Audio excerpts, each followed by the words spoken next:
Well, he's throwing the kitchen sink at Minnesota. We got investigation after investigation after investigation of what's starting to look like, well, every major Democrat of the state. Tonight, the DOJ is hitting at least 5 Minnesota officials with subpoenas. We already knew about the governor, Tim Walz, and the Minneapolis mayor, Jacob Fry, were under the microscope. Oh, but now, State Attorney General Keith Ellison and St. Paul's mayor are also getting pulled in. And on top of that, the DOJ is parachuting in prosecutors to help with cases related to the anti-ICE protests. And that protest against ICE at a Minnesota church this weekend, well, Secretary Kristi Noem says that arrests are coming at any moment. And none of this is happening in a vacuum. You got poll after poll showing that Americans are frankly souring on ICE and the immigration crackdown led by President Trump. The administration is struggling to defend what they're doing, tactics and all. And in the words of former President Ronald Reagan, if you're explaining, you're losing.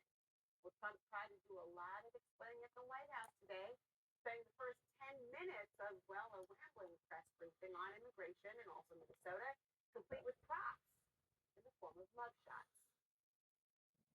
Minnesota is so much in the fray, and I say to my people all the time, and they're so busy doing other things, they don't say it like they should. These are all out of Minnesota, just Minnesota.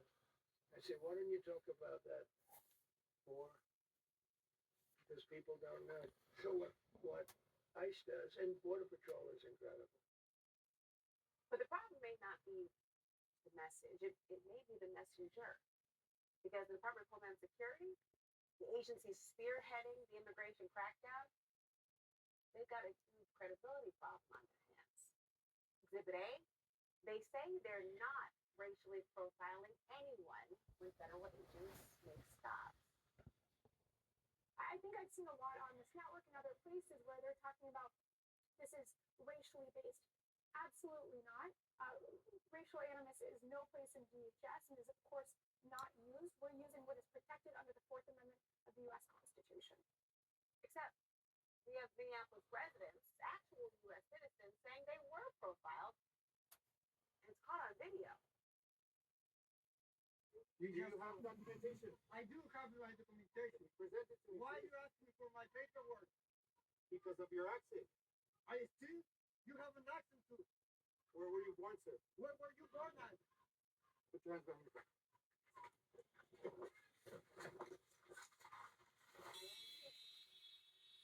you have an idea? I don't need ID. Okay, do you have some ID then, please? I don't need If not, we're going to put you in the vehicle and we're going to ID you. The administration says those stops are made based on reasonable suspicion. But it doesn't end there. The police chief of Minneapolis suburb gave us this stunning example just today. We started hearing from our police officers the same complaints as they fell victim to this while off duty. Every one of these individuals is a person of color who has had this happen to them. One particular officer that's shared her story with me was stopped as she passed ICE going down the roadway. When they boxed her in, they demanded her paperwork, of which she's a U.S. citizen and clearly would not have any paperwork. When she became concerned about the rhetoric and the way she was being treated, she pulled out her phone. In an attempt to record the incident, the phone was knocked out of her hands, prevented her from recording it. You mean officers who were trained on the Fourth Amendment observed this? Well, the chief said the federal agents had their guns drawn and only left when the person identified themselves as a police officer. And, there was no comment, no apology. Exhibit B, all these examples involve U.S. citizens? Well, DHS says if ordinary American citizens get swept up by ICE, it's because they were near agitators. What we see when folks get swept up, as you say, oftentimes it's those agitators, those rioters, and now I call them anarchists that actually cause Ma and Pa America to sometimes be near, at, or involved in a very tense situation when they shouldn't even be. And let us throw the evidence. Just last night, I spoke with Alia Rahman, who is a U.S. citizen who was dragged from her car and detained by ICE agents. She says she was heading to a doctor's appointment and had nothing to do with anti-ICE protests, even though DHS claimed that she did. She says she was refused care for a disability when she was brought into a detention center. All that begs the question, many questions, but here's one. How are Americans supposed to really believe what the DHS says? A federal judge in Illinois was even questioning, and put it this way, just last year, in a scathing injunction that limited the use of force by federal agents in Chicago. Quoting here, while defendants may argue that the court identifies only minor inconsistencies, every minor inconsistency adds up. And at some point, it becomes difficult, if not impossible, to believe almost anything that defendants represent. My first guest knows all about credibility and also, of course, the courts, because he used to be an assistant U.S. attorney in the Southern District of New York, and now he sits on the Judiciary and Homeland Security Committees in the House. With me now, New York Democratic Congressman Dan Goldman. Congressman, welcome back. I'm eager to get your take on all things, because as a federal prosecutor, do you see any basis for the Department of Justice obtaining subpoenas, not only for Governor Walz, but the Minneapolis Mayor Jacob Frey and other elected officials in Minnesota? No, and I can't really conceive of what crime they're going to that they could even prove with these subpoenas. Criminal law, of course, has to be individual mens rea, individual knowledge and intent. And so the idea of liability for being the superior of someone doing something else or somehow held responsible for other people's actions is just not something that you criminally investigate or can prosecute. It is particularly jarring and galling, Laura, that the Department of Justice continues this ambush of subpoenas after it has made it very clear that it will not even investigate the ICE agent who shot and killed Renee Good.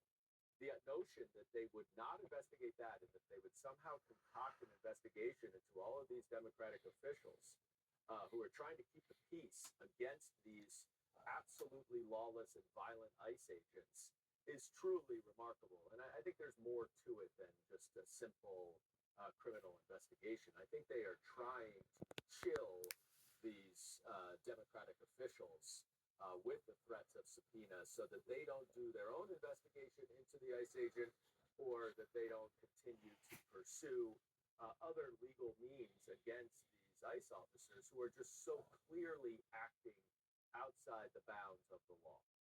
Well, that's to be believed. That would fatally undermine not only any investigation the feds have or have not done, although there was that quick one done because they turned their attention to everyone else, but also the credibility of the Homeland Security Department and ICE in general. In your eyes, do they have any credibility? Zero. Absolutely zero. We have seen Kristi Noem, we have seen Tricia from Ohio, the spokesperson for the Department of Homeland Security, lie day after day after day. Kristi Noem actually was forced to admit in testimony before me that she is illegally and acknowledged she's illegally deporting people who are lawfully here, who have ongoing asylum cases. There is nothing that this department can say that you can believe. And so you might as well just throw out any statement that they make about anything. I mean, Kristi Noem doesn't even understand what she's talking about. She's not running the department. Stephen Miller is running the department. And it's all gaslighting. It's all propaganda. And it's all continuing to rehash this false narrative that they are going after murderers and rapists and the worst of the worst, when in reality, they are now very clearly just going after American citizens to terrorize cities.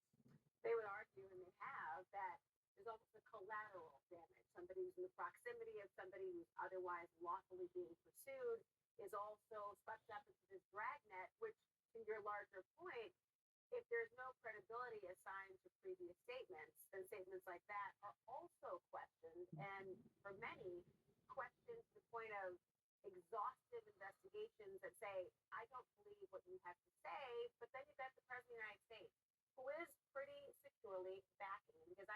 facing a lot of questions about its tactics. The president is not asking about those, though. He said this today when discussing the ICE agent who shot and killed Renee Good. And they're going to make mistakes sometimes. ICE is going to be too rough with somebody, or you're dealing with rough people. They're going to make a mistake. Sometimes it can happen. Terribly. What's your reaction to the idea that obviously the air is human, but the expectation that federal agents, with given this amount of power, can't be fallible? Well, it's also a total about face from Donald Trump. And at the end of that clip, which we cut off, he says that Renee Good's father used to be a big Trump supporter.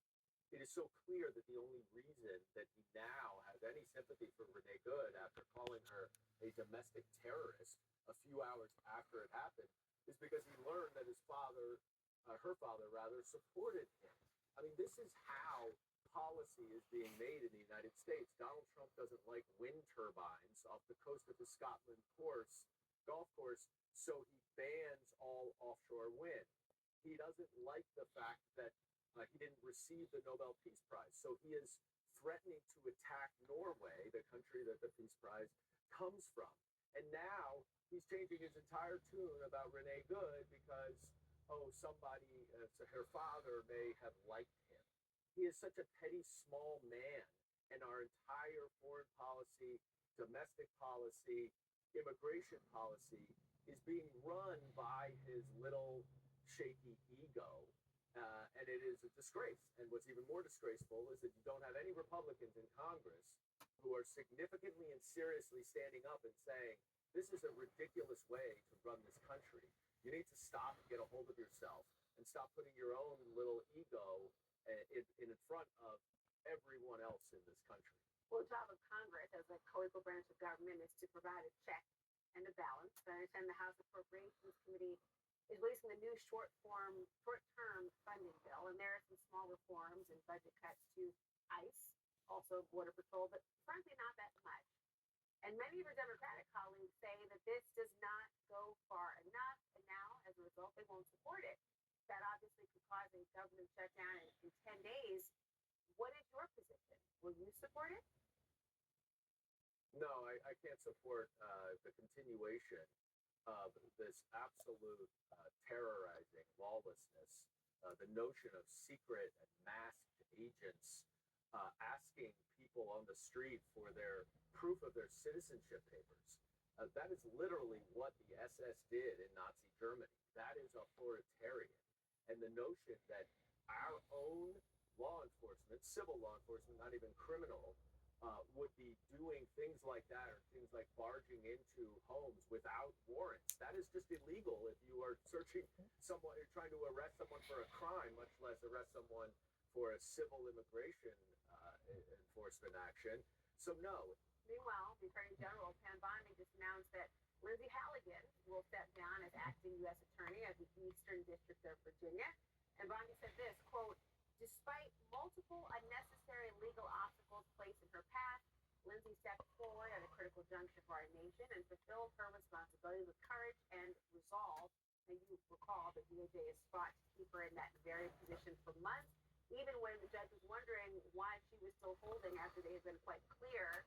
What is your reaction to her now backing down? I thought she was already gone. I'm surprised that we needed a press release about that. The judge in the Letitia James case ruled that she was improperly appointed and was therefore not actually the U.S. attorney. And so I don't know why there's an announcement today that there's 120 days. She hasn't been the U.S. attorney with any power or authority for much longer than that. But she never should have been there. If it's 120 days, it's 120 days too long. She is entirely incompetent, unqualified, and she showed it. Doesn't bode well for the credibility of the Department of Justice then as well. Both of you and I are alums. Congressman Dan Goldman, thank you so much. Thank you, Laura.